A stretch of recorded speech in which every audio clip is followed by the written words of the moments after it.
Hey guys, and welcome back to another tech review slash demo. So today, what I have in front of me is the Canute eReader, or the Canute 360 eReader, made by Bristol Braille Technology. What this is, for those who don't know, a 9-line, 40 cells per line, multi-line Braille e-reader, and it's the first one of its kind apparently, and mainly what people use it for, or what you can use it for according to the manual, and what I agree with, is math, charts, and music, because if you've done math, which I'm sure you've all have, you need multiple lines, especially if you're reading graphs and stuff. And music, when it comes to music, I would know, I'm a musician myself. Reading music on one line, especially if you're reading a score or a piano piece, is not ideal. It's not practical. You just don't want to do it. So that's what I have it for mainly. It as a music reading device if I don't want to emboss anything, so that I could just practice at home and I don't have a ton of paper lying around. Okay, so now I want to start with a physical description. And I'm going to move the camera so it is showing the device. This is pretty big. One thing to keep in mind, it is a desktop device. It is not by any means portable. You do not want to put this in a backpack or anything. I mean, you technically could, it would fit, I guess, but it's not ideal for taking around. I would not take this to choir rehearsals or anything like that. That is what I would use paper for, because it's much lighter. It's about an inch thick, and it's 4 kilograms. If you use the metric system, that's how much it weighs. So it's fairly large, and like I said, 9 lines, 40 cells. Okay, so on the top here is where your braille cells are, and to the left of every braille cell is a button. Now these buttons have a few functions. So they correspond with every line of braille. So if you are in a menu and you want to choose an option in the menu, you would find whatever that option is, and then you would find that button. So let's say it's on line 4, and that's the menu option you want. You would press button 4, and every button has a braille number to the left of it. And below the lines is the number 0, which is square. The other buttons are triangular. The 0 is for the next function of these buttons, which is for writing page numbers. If you want to go to a certain page in your book or score or whatever, you would type in the number and press the forward button, which I'll get to later. And that's how you go to a page. Now, above the lines is a round button labeled with the letter H, and that is a help button. So if you're stuck, you'll get contextual help if you need it, and hopefully you get the answer to what you're looking for. Okay, so on the bottom, below all the lines, are 3 other labels that go with a button. So you've got back, menu, and forward. And those respective buttons are at the front edge of the device. So if you just put your finger on back and then you just put it down, you got the back button, and then, menu, and then forward. Okay, so for the on the left-hand side, you've got a bunch of ports here. So I'm gonna name them from top or front to or back to front. So that's furthest from you, where you'd be sitting, to closest to you. Now so this is the left-hand side, like I said. On the back, or furthest from you, is a USB-B port. Now this is one of those square ports, and then you get those cables with the giant plugs, and that's how you hook up devices to your computer. I have tried doing this on my Mac, and it doesn't seem to work. I think it's a plan for the future, because you can update the firmware, and so hopefully, you know, that'll come to pass, and you'll be able to, it would be kind of cool to use this as a braille display for a computer. But anyway, below that are two USB-A ports for flash drives, or USB sticks as they call it, but I'm sticking with flash drive because I hate the term USB stick. I don't know why. Anyway, these you can read a book on a USB stick, but you don't really want to do it all the time because it doesn't save your log. So it doesn't save the bookmarks you've created, and it doesn't save where you've left off. Okay, so below that, and kind of on the underside of the device, is an SD card port, and I have an SD card in it right now, and this is what you want to use on the long term to read books, because that's how it saves everything. It's got to be on an SD card. And then going back to the flat edge, below is a headphone jack, although that doesn't work either. I can say that for sure. I'm guessing it's a plan for the future as well. I'm guessing they're thinking of a talking feature, and you can just hook up a speaker or headphones to it, whatever. And then below that is an HDMI port for if you want to hook it up to the screen, to a screen, I should say. Now, going to the back of the device near the right-hand corner, on the first is a hole for to plug this in, because this is not battery operated. You have to plug it in, and it comes with the adapter and power supply. And then nearest to the right hand corner is your on and off button. So what this looks like is, if you can imagine a little rectangular prism sticking out the back. That's what it looks like. Okay, so right now I'm going to plug this in. Come on. There we go. So I got it plugged in, and I am going to turn this on, and it's going to take some time. It takes about 50 seconds to boot up, but first it's going to kind of clear out the cells and refresh them, and that takes a while, and it is noisy, so keep that in mind. But it does sound worse on a recording than it does in real life, so that's another thing to keep in mind. So I'm just going to go to the surface, gonna show you the surface if you can see, and if you want to see the braille cells. So I'm going to press the button now. All right, that's the first line going up and down.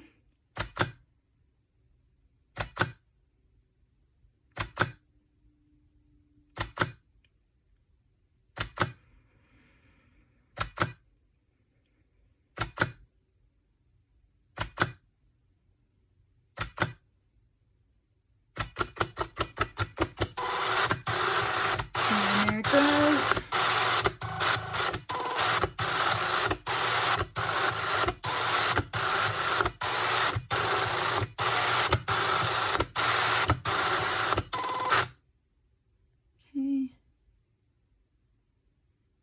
And this is that little pause. It's kind of thinking, and it's gonna, like, this is the 50-second pause that I mentioned before.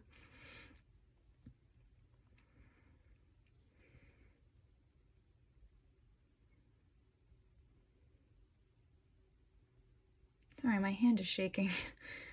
Or sort of bouncing the camera around. Here it goes.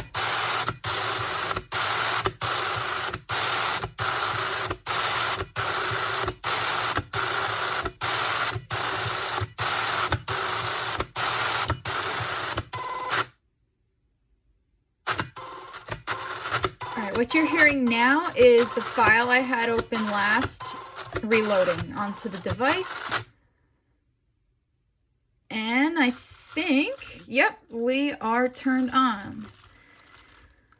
Okay, so now that we have a file up, I am going to demonstrate what some of the menus do first, or what you can do in the main menu, and we'll go from there. All right, so I'm going to press the menu key right now. And mind you, when it refreshes a new page, it does go line by line. And that's it for that. Okay, so the first thing here on the menu, it tells you what file you are on, which is, for me, a acquire piece. And it shows you the title of the file, and then after that is a line of dashes, and it says 27 of 37. So it's 37 pages on here, and I'm on the 27th page. Below that is go to page, which is self-explanatory. You can choose what page you want to go to. And of course, like any other device, this will, the pages on here are determined by, you know, how many lines, unless there's a page break, you know, how many lines there are going to be. So it might not always, depending on the format of the device, correspond with how many braille pages there's supposed to be on here. So that's another thing to keep in mind. Okay, so after that it skips a few lines and it goes to line 5 where it says insert bookmark after current page, or I'm sorry, insert bookmark at current page. And this feature I love. You can just insert a bookmark where you are and it'll remember that, and you can just go to that whenever. Below that is choose from existing bookmark, which we'll get to later. And then it skips a few lines again, and then we've got view system menu, which is how to, you know, some settings to change if you want to. And then below that is view library menu, and that is where you will go to your list of files on here. And another thing to keep in mind, when you have your SD card, don't make folders in it, because it's not going to recognize folders. It's just going to show you the list of files on here. Okay, so first we're going to, let's find a page number. So I'm going to press button 2, which is go to page, and it's going to refresh some of the lines here. Now, one nice thing it does is it actually tells you how to do this. So it'll say, it says here, enter page number using the side buttons, like I said before. And then it has the title again and what page you're on. And then it says go to page number, and it says 0 of 37 because we haven't entered a page number yet. Below that it says please confirm by pressing forward. So then you'll know how to do that, and then it says undo by pressing back. Good to know. And then it says to go back to book, press middle button. So if you did this by accident and you don't want to really enter a page number, you can just press the menu button again and it'll go back to the book. But we want to enter a page number, so I'm going to do number 20. So I'm going to press 2, then 0. And I think it's refreshing what number we've put. Let's see. Yep, it says 20 of 37. So I'm going to press forward.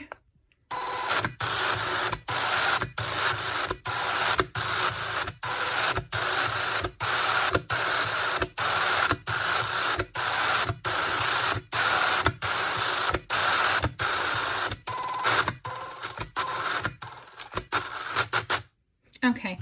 And by the way, I'm sorry for any headaches I've caused people by showing how noisy this is. I think I'm going to edit out next time I do, you know, refresh another page. I'm going to just pause and then start again when it's done, or like I'm going to start it and then I'm going to pause. So anyway, we're on page 20. Maybe this wasn't the best one to choose because it's got like 2 lines and then a page break.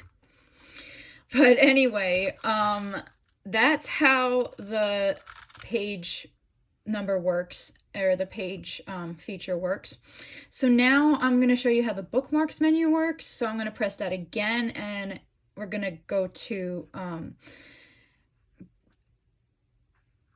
insert bookmark. Well, first I'm going to go to where I want to go, and then I'm going to get back to you on inserting a bookmark. Okay, so what I'm doing right now is finding the page I want by pressing the forward and back buttons, because I think I went a page or a few pages too far, and yeah, we're on the beginning of the piece because this piece has a bunch of introductory stuff in the beginning and I really don't care about that, so I am going to insert a bookmark at the beginning of the actual where the music starts. So I'm going to press menu, and you won't have to hear all of the refreshing because I'm going to edit it out. Okay, so now we're back in the main menu, and I am going to go to line 5 and select insert bookmark at current page. Oh yeah, so it doesn't really give much feedback if you've done that, but that is why I am going to go back and select go to existing bookmark so that I can confirm that. Okay, thank God for video editing, because I literally went to a random page and then it started refreshing seemingly on its own. So like I said, I'm going to go to the menu, and then we're going to do go to existing bookmark. Now the cool thing about this is it does go line by line, but it's still so online. Let's see. So even if not all the lines have been refreshed yet, you can still select go to page, which is on line 2. So you don't have to just wait minutes on end to do one little thing. Okay, so I'm going to find insert bookmark, or not insert bookmark, choose from existing bookmark. Okay, so we are on the bookmarks menu, or the menu of different bookmarks, and the cool thing here is it also kind of creates bookmarks for the start of the book and the end of the book, so you can just jump to the beginning or jump to the end. And also I have the bookmark that I have just inserted before, so I'm gonna press that corresponding button. Okay, and we are back. Let's see, yep, this is the beginning of the actual music. So that was that for bookmarks. And another cool thing to note is when you are reading different lines, because it goes line by line, if you are on line 7 and you want to, and you know you're going to have to go forward in a few seconds, you can just press the forward button while you're reading line 7, and it will just refresh it line by line, and by the time you're done with the last line, you can just go right back to the top. So I'm going to go forward, and I can still read line 7, blah, blah, blah, follow along with the music, and line 9 isn't on here. Oh yeah, there's home. And I'm done with that, so I'm just going to go back to the top, and that is another cool thing to note. Okay, so now we have the system menu. That's one more thing I'm going to show you, because the library menu is just a list of books on there, and that's pretty self-explanatory. But some of the things you can do on here with the system menu are fairly noteworthy. So I'm going to go back to the main menu by pressing menu. Okay, so now I'm on the menu and I'm going to select View System Menu, which is on line 8. Okay, so on the system menu we have, well, it says System Menu on the top. And then after that, on line 2 is Shut Down. Now you can shut it down by just pressing the off button. And it even says that on the manual, which I was surprised because you usually want to shut down a computer from a menu, but this is different, I guess. And then it says after that is backup log to USB stick. So I guess you can still copy everything where you've left off to a flash drive if you so desire. Select language and code is after that. So if you want to go from grade 2 to grade 1, you can do that. And then we're going to skip to line 8, and that's where it says has the release date.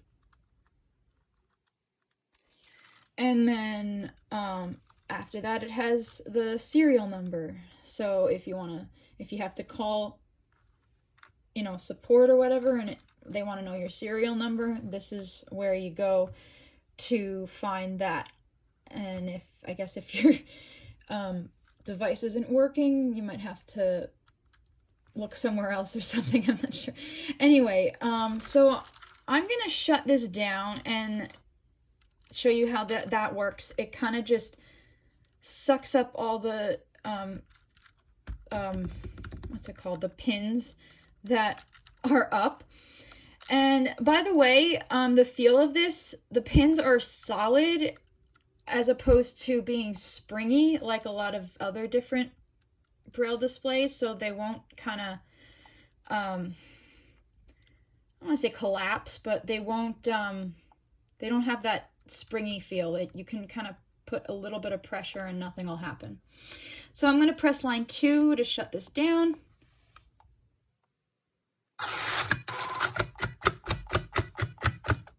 And that's it. And oh, there we go, because it says please wait on the top, and then you hear that last noise and then it shuts down, and that means you're good to unplug it. On the manual it does say that it's better to unplug the device when you're not using it because it does irradiate some heat.